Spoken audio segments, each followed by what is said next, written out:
When you think of sports media, what do you see?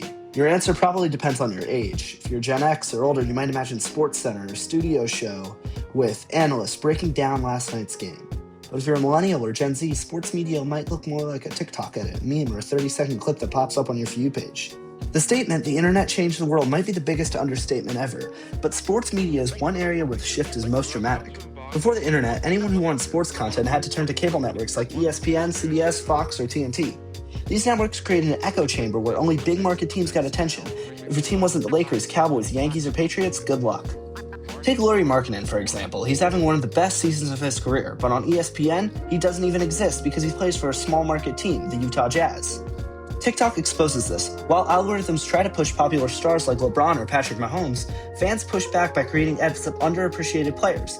The algorithm rewards engagement, and fans use that power to promote players old media ignores. Traditional sports media doesn't help either. So many experts give uneducated takes. Shaquille O'Neal openly admitted on TNT that he doesn't watch the Detroit Pistons while being paid millions to analyze them. Chauncey's the coach, right? Okay. Portland. No. He coaches. I can't let this go. First of all, I don't watch Detroit. How about that? Boo boo.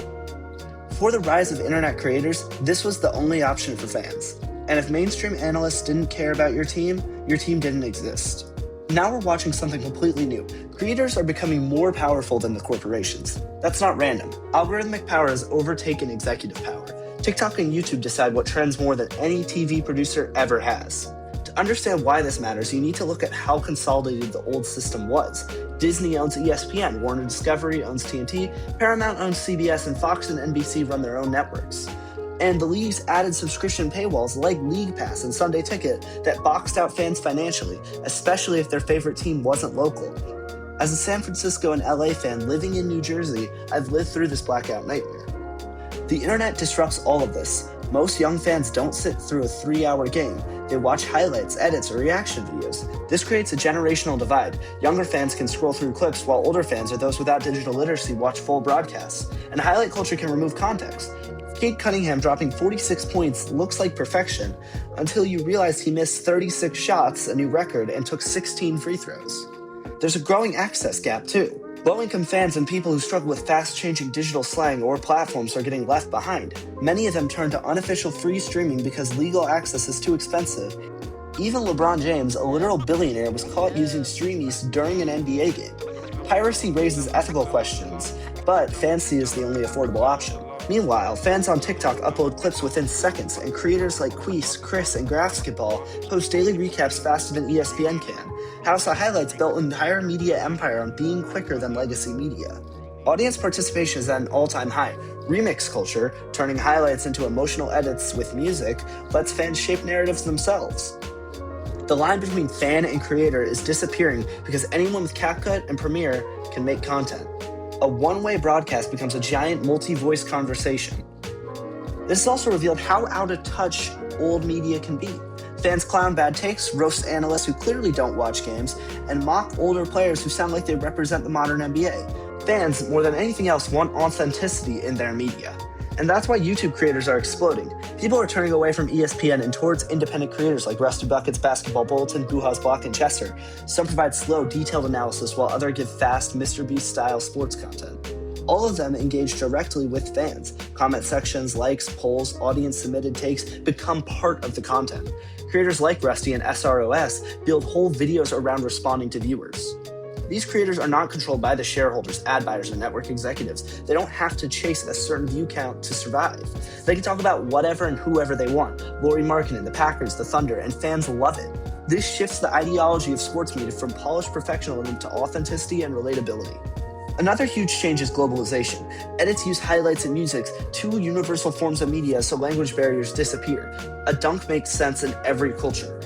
Fans from different countries can enjoy the same clips instantly. This shift also challenges the old media ideology around leagues like the WNBA. Legacy networks barely promoted the WNBA, and when they did, their coverage was often sexist or dismissive. New media has flipped that script. Fans now celebrate highlights, personalities, and skill instead of objectifying players. New media also gives space for conversations about race and colorism. When traditional media used harmful stereotypes, like calling Warriors star Draymond Green an angry black man, players could appear on smaller podcasts and control their own narrative. And the numbers quickly proved this shift.